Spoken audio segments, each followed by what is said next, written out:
How much do I get paid if I become a UX designer? I'm a graphic designer, no, probably I'll get 6 lakhs. I'm an architect, no, I'll get only 3 lakhs. CA, so 2 lakhs only I'll get. There is no way of bringing a standard definition of what a UX designer does because it's a very, very ambiguous role. Let's say there are only 1,000 roles in UX design. There are only 100 people who are fit for these 1,000 roles. That is the reality today. God knows why they did card sorting over there. God knows why they did information architecture over there. No reasoning. You do not know how to pitch to your company about how is it that you can generate maximum value to your company. You need to understand the right kind of perspectives if you really want to crack your job as a UX designer. One of those big questions. Anudeep, how much do I get paid if I become a UX designer? What are the salaries for a beginner UX designer? So let me give you perspectives about salaries as well. You know, I also know obviously that I'm not going to talk about how much salaries people will get, obviously, because that's such a simple thing to do. Go to LinkedIn, go to any of this, probably just Google UX designer salaries. There are hundreds of salaries which come. The real question is, how much will I get? That's the biggest question all of you have. Because I see salaries which say some 3 lakh, 4 lakh. I see salaries say 15 lakh, 20 lakh as for a fresher UX designer. What is the truth, Anudeep? What is this? What's happening? Right? How much will I get? I'm a graphic designer, no, probably I'll get 6 lakhs. I'm an architect, no, I'll get only 3 lakhs. CA, so 2 lakhs only I'll get. Right? This is what people think, right? Let me tell you how salaries work in UX design. And once I talk about it, then you'll get more clarity about it. The way salaries work in UX design right now, at least the way it is working right now, and probably it'll be the same for a lot number of years, is there is no standard definition of what a UX designer does because it's a very, very ambiguous role because you're solving problems.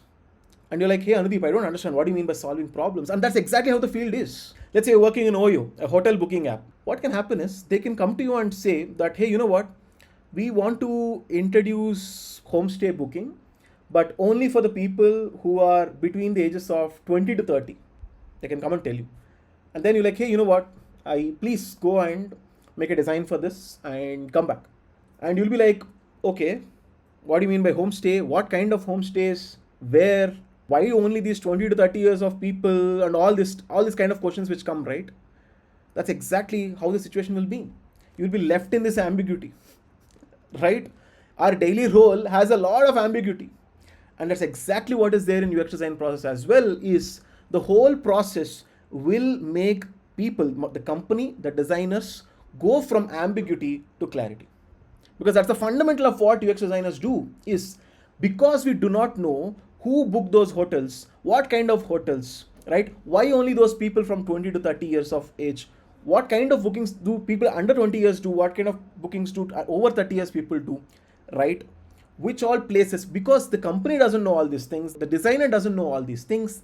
The job of the UX designer is to solve for all these things while they're working in the UX design process. Therefore, there is no way of bringing a standard definition of what a UX designer does. So this is about the kind of problems. So the first point you need to note down is different kind of problems have different ambiguity, because of which different kind of, like, some processes take 2 days, some processes take 2 years. Then how can you draw a line between the kind of work which you do on a daily basis? It's very, very difficult. That's the first thing. The second thing is different companies have different kinds of problems, right? Different variables in different kinds of problems, right? The impact of how much they're trying to solve these problems totally varies. Some people probably have a problem which takes probably 6 months to solve, but all they'll get is a very, very small increment in their business. Some people might solve on a problem which takes only 2 weeks, but gives a drastic business impact, right? So therefore, the kind of problems and the kind of impact they're getting for these problems also varies for these companies. And therefore, based on all these factors, the salaries of UX designers are totally different. And then what happens because of this is, therefore, since the scenario is totally different, all of you need to very, very clearly get this. The role UX designer, because of this reason, is not about, hey, you know what, there is a bar over here, right? Whoever is above that bar is a fit, right? Probably, let's say that it's not like that IIT entrance examination which we write. Whoever gets that more than 280 marks, done. You got the seat. You become a UX designer. That's not exactly how it works. The way it works is more like matchmaking. All of you understand this. Let me give you the matchmaking example. UX designer role, job application is not like there's a queen over there, a lot of rajas came, right? And then they're trying to, that is not how UX design works. It's about the compatibility between the company and the person. It's about finding the right kind of match. You might be a right match for a company, let us say some Zepto, right? You might be the right kind of a match for a company called Zepto, but probably you're not the right kind of match for Swiggy. And probably you're the right kind of match for Amazon. It's about the match. It's not about whether you clear the 280 cutoff or whatever. This is one of the biggest misunderstandings people have as UX designers. Therefore, what we do is when we build our portfolios, we kind of understand not just about trying and applying to every random company out there because we are thinking, hey, you know what, I have this 280 score over here. We don't do this. We go and apply to those companies which are a right match for us. And they also select those people who are a right match for them. The kind of problems they solve, the kind of impact they have, and the right match of the person. Because of all these variables, now I'm coming to the money part. What happens is, because of this, let me tell you the reality. You might say, hey, Anudeep, there are 10,000 designers, lakhs of people who are becoming UX designers. Even in this workshop, there are like some 300, 400 people who are trying to become UX designers. But let me tell you what the reality is. There are like thousands and millions of people who are trying to become UX designers. Let's say there are only 1,000 roles in UX design, right? There are only 100 people who are fit for these 1,000 roles. That is the reality today. They're like the 10,000, 1 lakh people who want to become UX designers, who are UX designers, calling themselves UX designers. There are like some 1,000 roles. There are only 100 people who are fit for these 1,000 roles. And the industry is desperate to find UX designers with basic perspectives. They do not know how companies work. They do not know what UX design is. They do not know how to impact businesses. A lot of UX designers, when they come with their portfolio, all they talk about is colors. All they talk about the kind of font they have chosen. They don't talk about problems. They don't talk about the problems they have solved. No. Formula portfolios.